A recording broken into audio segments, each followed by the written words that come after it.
আজকে অনেক বেশি টক খেতে ইচ্ছে করছে, তো আমি এখানে তেঁতুল নিয়ে নিলাম, তেঁতুলের ভর্তা বানাচ্ছি। এখানে অনেক মরিচের ফাঁকি দিছি, আসলে বোঝা যাচ্ছে না। এর আগেও কতগুলো দিয়ে ভালো মতো মাখাইছি, দেখলাম যে ঝাল একটু কম হয়েছে, তাই ঝাল আবার বেশি করে দিছি।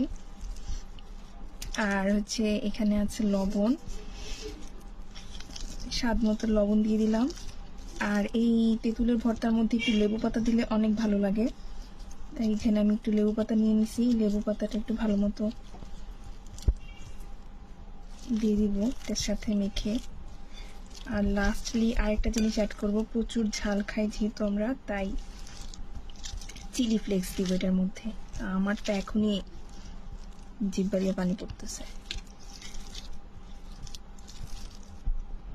এই যে এইটা হচ্ছে আমার একটা সিক্রেট মশলা, এটাতে চিলি ফ্লেক্স আছে, আরো কয়েকটা মশলা দেওয়া আছে এখানে।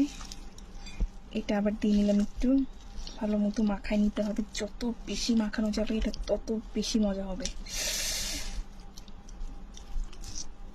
আমার বানানো শেষ, এখন আমরা মজা করে এটা খাবো।